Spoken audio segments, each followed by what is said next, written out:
You know what they say, all roads lead back to WoW, but I think that's more specifically retail WoW. Especially for somebody who has access to their original account, I assume it's probably way easier to quit forever knowing you'd have to start from fresh, or maybe Classic's more appealing if you'd have to start over. But for me, it's happened again, where I'm back to somewhat playing retail seriously again. Now let me be clear, I know how this looks, with my last video being somewhat negative about Classic WoW, and then this video saying I'm returning to retail, so let me just say, I'm not quitting Classic. I still have plans for many more characters and videos on Classic, so if you want to see Classic videos, I'm gonna make them soon.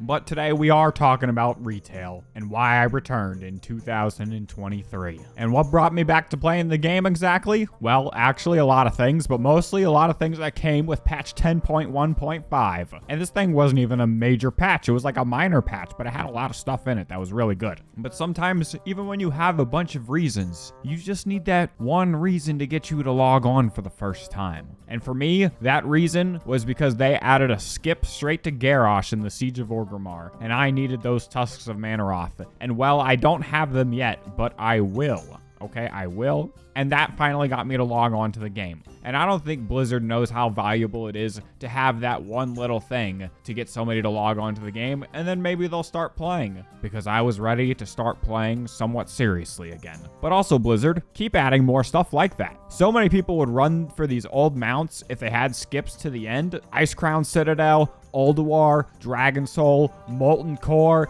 many more of these raids. Just getting this simple update would get tons of people playing legacy content. But let's not get too caught up in legacy content, because that's not why we're here today. We're here because of the new stuff. And another reason I wanted to play again is because I saw a clip of an Unholy Death Knight doing an insane amount of damage. And I hate to break your immersion. I know on this character I've presented it like I am a orc warrior. Well, I do want to play that in Classic. In retail, I am a Goblin Death Knight. And I have always played Unholy since like Cataclysm. So seeing another Unholy Death Knight doing this, it made me want to do it too. I kind of found out that I wasn't going to be able to do that, but it was fine because I was still a pretty good spec right now. Now, one of the first things I did was the new time rifts. And those time rifts were added in the new update, and they're an awesome open world event. These things happen every hour, right on the hour, and you do tasks for like 8 minutes, and then a time rift portal opens up, and then you go into an alternate reality Azeroth, and you defeat a boss. Now, these things are great because first, there's tons of mounts, pets, trinkets, and other goodies at the vendors, which you could purchase with the new currency. And it doesn't even take that long. I've already farmed all the mounts and pets, and it's really not that hard. Go to a couple of them a day for like a week or two, and you'll probably have everything. I would suggest doing these soon though, because I have noticed something with Dragonflight's open world content. After it's been out for a while,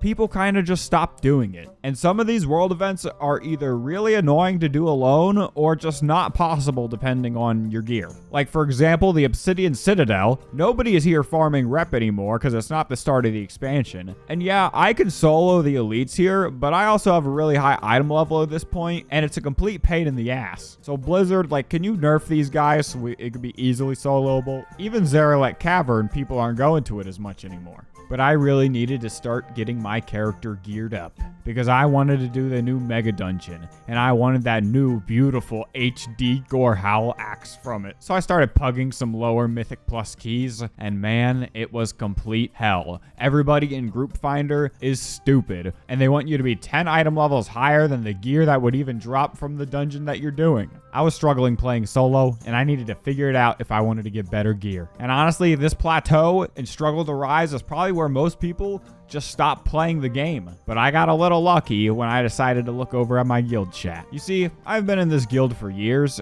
and if I had to guess, it was probably since like Legion, and I only ever joined a guild to get the rewards from the guild vendor, and I don't know a single person in this guild. I've never talked to anybody here. But I look over and I notice they're talking about the newest raid, which they were currently doing. And since it was just normal difficulty, they let me join in. And the raid was fun and no problem now that I was actually in a Discord and voice chat with people who knew what they were doing. So that night was fun. And I also decided on that night, no more pug purgatory. And I would become a semi-active member of the guild. I made it pretty clear though I had no interest in doing like progression rating or super duper high mythic keys, but I started playing with some of the people on there and making some friends, and I was quickly able to push up to 2,000 mythic plus rating and get my Keystone Master mount. And I was also finally ready for the new mega dungeon, Dawn of the Infinite. Now, this new dungeon is awesome, and it's pretty much like a 5-person raid, it feels like. The first week was pretty challenging, but eventually we were able to get the hang of it, and at the time I'm recording this, I've done the dungeon 3 times, and I've still gotten no Gore Howl, and I'm pretty upset about that. But I got almost all the armor pieces from the dungeon, I got the really good mirror trinket,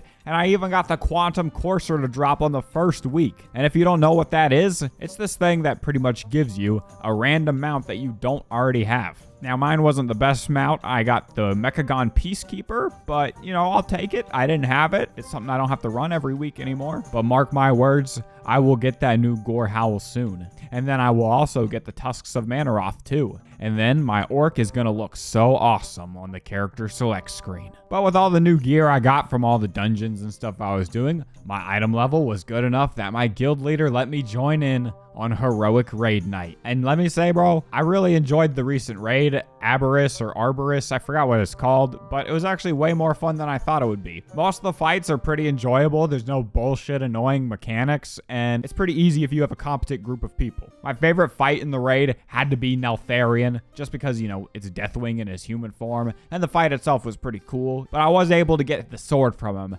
Ashkander, Fall of the Brotherhood, which is obviously a callback to the Ash Candy sword from Vanilla WoW. So I was super happy with that and all my new gear, and I was able to take my gear over to the Creation Catalyst and turn it all into the tier set. And then here's my favorite part. When you fully upgrade your armor at this level, you get the transmog of the Mythic Raid set without even ever having to do with the Mythic Raid. I like that. At this point, I was 440 item level, and I was pretty satisfied with my gear and how my character looked, so I could focus less on the endgame stuff and go back to doing some shenanigans like always, because what's retail WoW without shenanigans? So first I went over to one of my favorite places, the Black Market Auction House. Now, my server used to be pretty dead for many years, and I would get stuff off this auction house for pretty cheap. But now, for some reason, there's some rich guy who wants to assert dominance. I was after one of the mystery boxes, and for those who don't know, the mystery box can drop any item from the entire black market loot tables. So you could get a super rare mount that's unobtainable, or you could get an Elwyn Forest lamb. I won the auction on this first one that I wanted, but this guy kept raising the price so much, I paid way more than I wanted to. And I ended up getting a piece of crap gear. It's unobtainable, but it's something I can't use because I wear plate. But that guy who bid against me, he was probably not very happy about this, because now every single day when there is a mystery box up there, as soon as the auction goes up, he puts 500,000 gold as his starting bid. So I'm good. That's like $40 worth of WoW tokens. I'm good there. Another thing I went and tried out was the Mage Tower, since I hadn't done it since Legion. And I gotta say, it was pretty easy. It took me like 4 tries, and I didn't have to look up any guides on what to do. I just kind of went in and blasted it down while figuring out the mechanics while they happened. It was pretty straightforward, and the transmog set was cool, but there was a problem with this transmog set. Okay, the Mage Tower was first put in Legion, and I got the sword from it, and my sword is green. And the transmog set is also green, but they're different greens. I can't even use them together.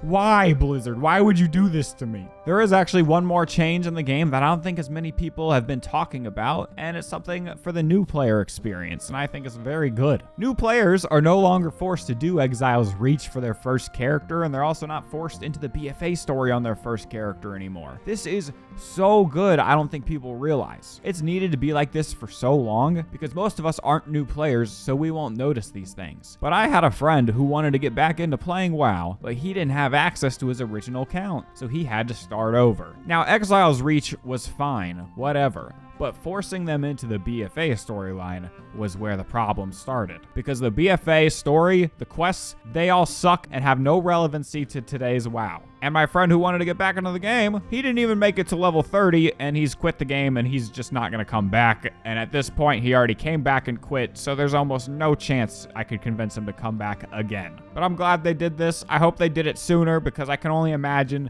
there's probably so many new players that could have been saved and kept playing if they had had a different first experience. Anyways, that's my initial thoughts and experience on returning back to retail WoW in 2023. While I do think the game's a very good place right now, I think it has a long way to go, and I'd like to make another video in the near future talking about changes I would want in retail WoW. Anyways, for now, I'll see you guys in my next video. Leave a like if you enjoyed this one, and yeah, peace.